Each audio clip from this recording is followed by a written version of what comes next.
안녕하십니까. 부동산 마스터 아론TV입니다. 오늘은 재건축 규제 완화 방안을 살펴보도록 하겠습니다. 재건축 부담금 대상이 되었던 단지들에서는 대체로 환영하는 분위기입니다. 수익성 측면에서 도움이 될 것이란 기대가 나오고 있습니다. 하지만 경기 침체와 금리 상승이 우려되는 가운데 국회에서 법령을 개정해야 하는 현실적인 문제가 있는 만큼 실제 감면 수준을 지켜봐야 할 것입니다. 분양가 상한제와 함께 재건축의 최대 걸림돌 중 하나로 지적된 재건축 부담금이 대폭 감면됩니다. 부담금 면제 금액이 1억 원으로 상향되고 부과열 구간이 넓혀지는 한편 산정 기준 시점도 조합설립 인가일로 늦춰지게 됩니다. 1세대 1주택 장기 보유자는 최대 50%까지 감면해주기로 했습니다. 국토교통부는 2022년 9월 29일 이 같은 내용의 재건축 부담금 합리화 방안을 발표했습니다. 2006년 제도 도입 이후로 한 번도 조정하지 않았던 부담금 면제 금액은 3천만 원에서 1억 원으로 상향됩니다. 부과율 결정의 기준이 되는 부과 구간도 기존의 2천만 원 단위에서 7천만 원 단위로 넓혀 실제 부과액을 하향 조정했습니다. 그동안 주택업계가 강하게 요구해온 부담금 부과 개시 시점이 기존 추진위원회 승인일에서 조합설립 인가일로 늦추기로 했습니다.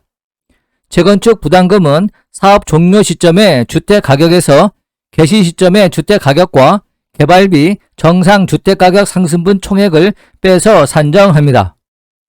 개시 시점을 추진의 승인일에서 조합설립 시점으로 늦추면 이 기간 지가상승분이 부담금 부과 대상에서 빠지게 됩니다. 하지만 최근에는 재건축 기간이 여러 가지 이유로 10년 이상 걸리는 경우도 있는데 이 경우에는 준공 시점에서 10년을 역산하여 초과 이익을 계산하기 때문에 효과가 반감되기도 합니다. 예를 들어 조합설립 인가 후 10년 후에 준공이 되면 이번 완화 조치는 큰 의미가 없는 것입니다. 공공기업 감면 인센티브도 도입이 됩니다. 앞으로 부담금 산정 시 초과 이익에서 공공임대 및 공공분양주택을 매각한 대금은 제외됩니다.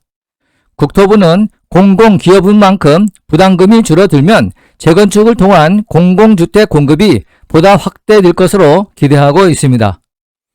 1주택 장기 보유자에 대한 감면도 신설됩니다. 1세대 1주택자로 해당 주택을 준공 시점부터 역산해 6년 이상 보유한 경우엔 10%, 10년 이상 보유한 경우엔 최대 50%까지 부담금이 감면됩니다. 준공 시점에 1세대 1주택자야 하고 보유 기간은 1주택자로 해당 주택을 보유한 기간만 포함이 됩니다.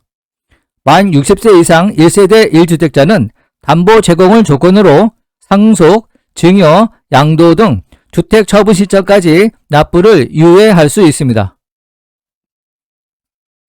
2022년 7월 기준 예정 부담금이 통보된 곳은 전국의 총 84개 단지입니다. 이 중 38개 단지는 이번 계산안에 따라 부담금이 면제됩니다. 특히 지방은 32개 단지 중 21곳이 면제가 되고 나머지 납부 대상인 11곳도 1,000만원 미만이 6곳에 달합니다. 또한 전국적으로 1,000만원 이하 부과 예정 단지가 당초 30곳에서 62곳으로 증가하는 반면에 1억 원 이상 부과 예정 단지는 19곳에서 5곳으로 줄어들게 됩니다. 부과 금액별 단지 수는 1,000만원 미만이 62곳, 그 중에서 38곳이 면제 대상입니다. 1,000만원에서 3,000만원이 9곳, 1억 원 이상이 5곳입니다. 1세대 1주택 장기 보유자 등 실수요자의 부담도 큰 폭으로 줄어들게 됩니다. 국토부 주택토지실장은 예정액 1억 원이 통보된 A단지에 1세대 1주택 장기 보유자는 부과기준 현실화로 부과금액이 3천만 원으로 줄어들고 1세대 1주택 장기 보유 50% 감면 적용으로 추가로 1,500만 원까지 부담금이 줄어 최종 85%까지 감면받게 된다고 설명했습니다. 부과 기준 변경으로 종전 대비 기본 금액이 줄어들고 여기에 장기 보유 기간에 따라 추가 감면 혜택을 주는 방식입니다. 기존 부담금이 3천만 원이었던 단지는 기본적인 부담금이 300만 원으로 조정됩니다. 여기에 6에서 10년 이상 장기 보유 감면율 10에서 50%를 적용하면 최종 부담금은 150만 원으로 종전 대비 95%까지 감면받습니다. 종전 대비 부과금은 부담금 5천만 원 부과 단지는 700만 원, 장기 보유 적용 시 630에서 350만 원으로 감소됩니다. 1억 원 단지는 3천만 원, 장기 보유 적용 시 2,700에서 1,500만 원이 됩니다. 2억 원 단지는 1억 1,500만 원, 장기 보유 적용 시 1억 400에서 5,800만 원까지 감소됩니다. 4억 원 단지는 3억 1,500만 원, 장기 보유 적용 시 2억 8,400에서 1억 5,800만 원까지 책정됩니다. 국토부가 공개한 시뮬레이션 결과에 따르면 재건축 부담금 8,100만 원을 통보받은 수도권 A단지는 부담금이 800만 원까지 줄어들 수 있습니다. 재건축 부담금 1억 8천만 원을 통보받은 서울 강북의 B단지는 부과 기준 감면으로 9천만 원을 감면받고 여기에 장기 보유 10년 더해져 최대 4천만 원이 부과됩니다. 이 단지는 개시 시점 조정에 따른 감면 대상에서는 제외됐습니다. 2억 8천만 원을 통보받은 강남시 단지는 감면폭이 더 큽니다. 부과 기준 감면으로 8천만 원, 개시 시점 조정으로 1억 원, 공공기여 7천만 원, 10년 이상 장기 보유 시 최종적으로 4천만 원만 내면 됩니다. 2022년 7월 재건축 부담금을 가구당 7억 7천만 원으로 통보받은 이천동 한강 맨션 부담금 산정 기준이 완화되면서 조합원 1인당 부담금이 최대 4억 원 이상 줄어들 전망입니다. 하지만 모든 조합원이 같은 혜택을 받는 것은 아닙니다.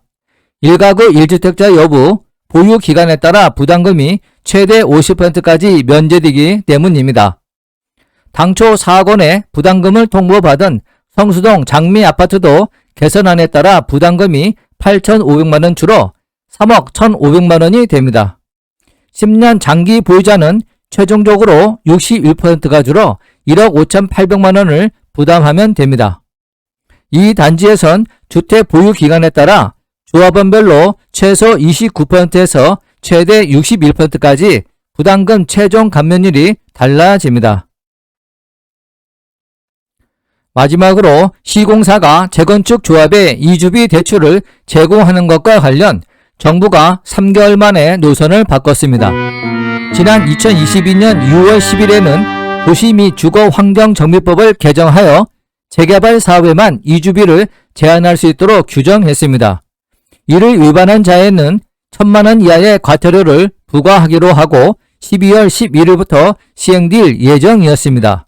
그런데 법 개정 후 3개월 후인 2022년 9월 27일 발표한 시행령에서는 재건축에서도 다시 이주비 대여를 제한할 수 있도록 했습니다. 다만 시중은행의 대출금리 수준을 유지해야 한다는 조건이 추가됩니다. 이주비 대출은 LTV에 따라 다르게 받을 수 있습니다. 전 지역이 투기 과열지구로 묶인 서울은 감정가의 40%만 가능하고 수도권 등 조정 대상 지역은 60%로 제한됩니다.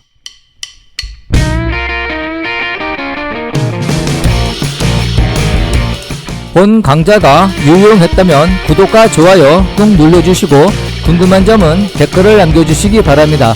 감사합니다.